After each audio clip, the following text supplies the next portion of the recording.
It was the month of June when I saw him for the first time.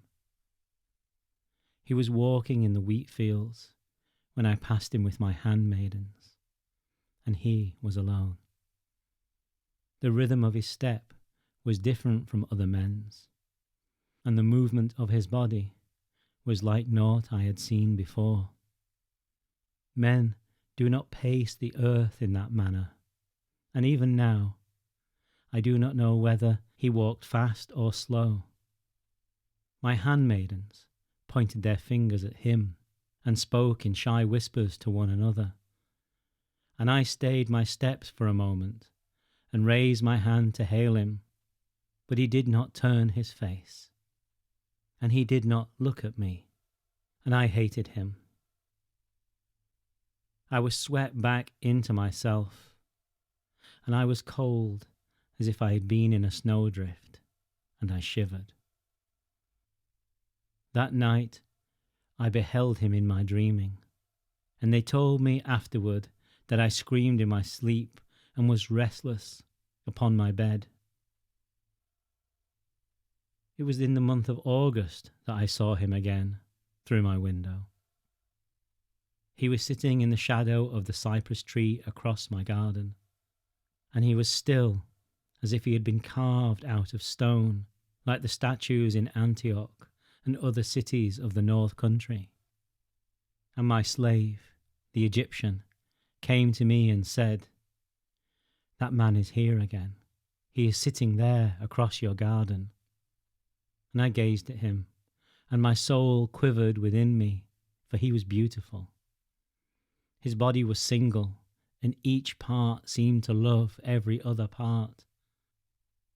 Then I clothed myself with a raiment of Damascus, and I left my house and walked towards him.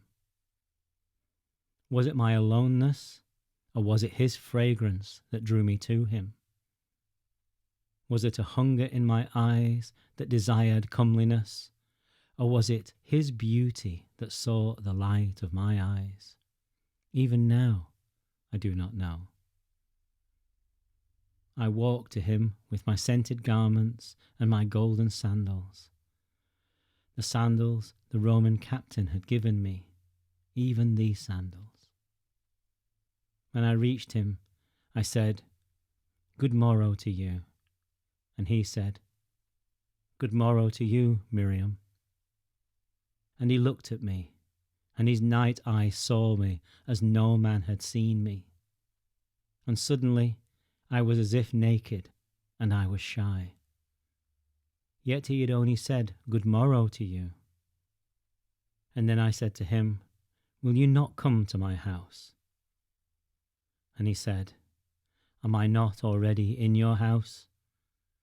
I did not know what he meant then, but I know now. And I said, "Will you not have wine and bread with me?" And he said, "Yes, Miriam, but not now." "Not now." "Not now," he said. And the voice of the sea was in those two words, and the voice of the wind and the trees. And when he said them unto me, life spoke to death. For mind you, my friend, I was dead. I was a woman who had divorced her soul. I was living apart from this self which you now see. I belonged to all men and to none. They called me harlot and the woman possessed of 7 devils.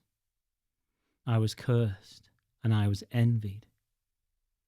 But when his dawn eyes looked into my eyes, all the stars of my night faded away, and I became Miriam, only Miriam, a woman lost to the earth she had known, and finding herself in new places.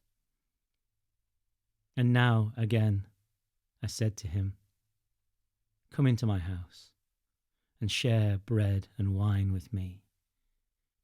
And he said, "Why do you bid me to be your guest?" And I said, "I beg you to come into my house." And it was all that was sod in me, and all that was sky in me calling unto him. Then he looked at me, and the noontide of his eyes was upon me. And he said, "You have many lovers, and yet I alone love you. Other men love themselves in your nearness. I love you in yourself. Other men see a beauty in you that shall fade away sooner than their own years. But I see in you a beauty that shall not fade away. And in the autumn of your days, that beauty shall not be afraid to gaze at itself in the mirror, and it shall not be offended. I alone love the unseen in you." Then he said in a low voice, "Go away now. If this cypress tree is yours, and you would not have me sit in its shadow, I will walk my way." And I cried to him, and I said, "Master, come to my house. I have incense to burn for you, and a silver basin for your feet. You are a stranger, and yet not a stranger. I entreat you, come to my house." Then he stood up and looked at me, even as the seasons might look down upon the fields, and he smiled. And he said again, "All men love you for themselves. I love you for yourself." And then he walked away. But no other man ever walked the way he walked. Was it a breath born in my garden that moved to the east? Or was it a storm that would shake all things to their foundations? I knew not, but on that day the sunset of his eyes slew the dragon in me. And I became a woman. I became Miriam, Miriam of Midgel.